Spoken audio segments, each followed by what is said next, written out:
को सुन रहा था। वैसे राजनीति में आप सब लोग माहौल का तो पता लगा लेते हैं। जब उनका नाम लिया गया और जो आपकी तालियां और सीटियां बजी, उसने ये मुझे बता दिया है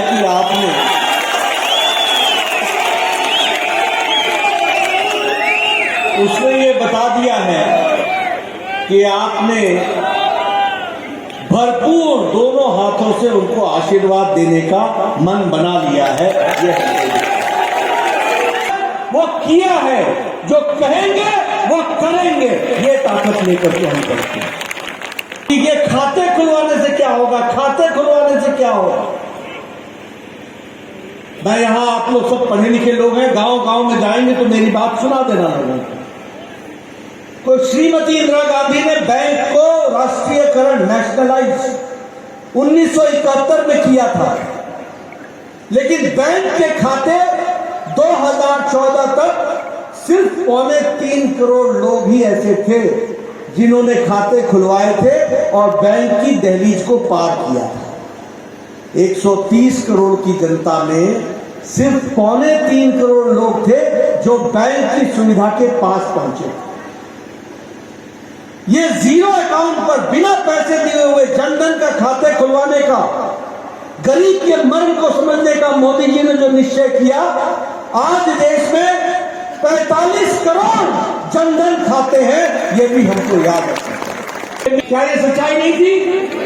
और आज 11 करोड़ इज्जत घर बनाए गए और 5,22,000 इज्जत घर उत्तराखंड में बना करके 5,22,000 बहनों को इज्जत देने का काम मोदी जी की सरकार ने किया। ये पहुंचाना है कि हमारे जिले में कोई घर बिना इज्जत घर के न रहे, इसलिए पहुंचाना है कि हमारा कोई घर विकास के से अछूता न रहे।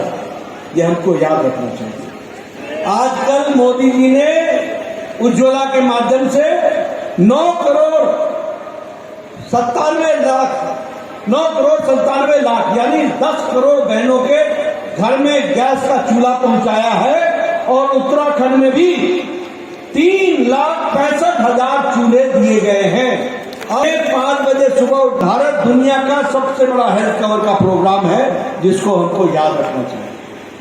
और फौजियों की अगर मैं बात करूं तो सैन्य धाम कहां बन रहा है? तो उत्तराखंड में बन रहा है। सैनिकों की चिंता किसने की? मोदी जी ने की। अभी ये OROP, 1 रैंक 1 पेंशन, मालूम है ये डिमांड कब उठी थी? 1971, 1972 में ये डिमांड उठी। आज मोदी जी ने 42,000 करोड़ रुपए OROP के माध्यम से सैनिकों के घर में पहुंचाए हैं और 1,16,000 उत्तराखंड के सैनिक हैं जिनके घरों में 1 रैंक 1 पेंशन की सुविधा पहुंचाई गई है। प्रधानमंत्री आवास योजना में लगभग 80 लाख नए घर बनेंगे और 48,000 करोड़ रुपए खर्च होगा 1 साल के अंदर, और उत्तराखंड में भी होगा, ये भी ध्यान रखें। अभी जो बजट आया उसमें पर्वतमाला, जिसमें 60 किलोमीटर के रोपवे बनेंगे, और हिमाचल प्रदेश, उत्तराखंड, ये दोनों ही प्रदेश इसमें से सबसे ज्यादा लाभ उठाएंगे। वो भी हमको याद रखना है। उसको 889 किलोमीटर की सड़क बनेगी और लगभग इसमें 12,000 करोड़ रुपए खर्च हो रहे हैं। 2022 तक कंप्लीट हो जाएगी।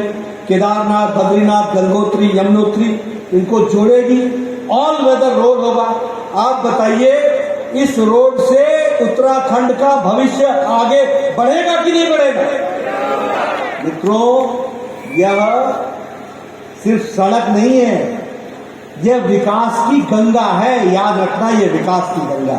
लेकिन उत्तराखंड में अगर केंद्र सरकार 90% खर्च करती है और प्रदेश सरकार को सिर्फ 10% खर्च करना पड़ता है, ये उत्तराखंड के लिए मोदी जी ने विकास की कहानी। जैसे फ्री टैबलेट्स बच्चों को बांटे जा रहे हैं, एजुकेशन के लिए शिक्षा मुफ्त की जा रही है। ये आपको सिर्फ मैं इसलिए बता रहा हूं कि दर्द और मर्म रखने वाली सरकार, पुष्कर धामी जी की सरकार किस तरीके से लोगों के हित में काम कर रही है, उसको हमको याद रखना चाहिए। और उसके लिए सुरेश चौहान जी को मदद करनी चाहिए और उनको हमको ताकत प्रदान करना चाहिए। आपके उत्तरकाशी जिले में ही और गंगोत्री के ही विधानसभा क्षेत्र को ले ले तो 5,840 इस जिले में इज्जत घर बने हैं। उसी तरीके से प्रधानमंत्री किसान सम्मान निधि 51,204 लोगों को मिला है और 55 करोड़ लोगों को ये सुविधा दी गई। उसी तरीके से यहाँ पर जो सीलन पालन विलेज है वहां से लेके हीना विलेज तक ये रोड का प्रोजेक्ट का काम चल रहा है। गंगोत्री में घरों में 100% बिजली पहुंच गई है, यह भी मैं आपको बताना चाहता हूं। कोई घर बगैर बिजली के नहीं है, ये मैं दावे के साथ कह सकता हूं, ये आपको बताना चाहता हूं।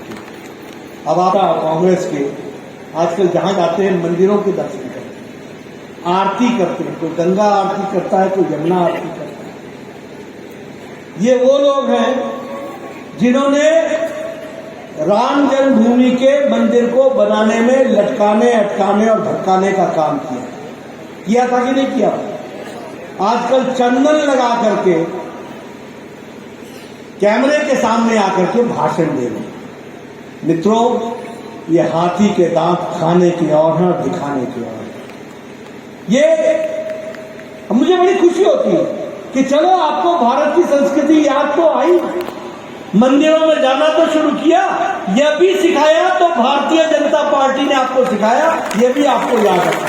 लेकिन भारतीय जनता पार्टी का राष्ट्रीय अध्यक्ष डंके की चोट पर यह बताने आया है कि गंगोत्री हो या यमुनोत्री विकास करेगी, या उत्तराखंड हो या उत्तर प्रदेश विकास करेगा तो भारतीय जनता पार्टी का ही प्रतिनिधि करेगा। इसको हमको याद। इसलिए मैं आपका आशीर्वाद मांगने आया हूं। आप सुरेश जी को, हमारे रावत जी को और हमारे पुरोला के दुर्गेश्वर लाल जी को आप यहां से आशीर्वाद दीजिए।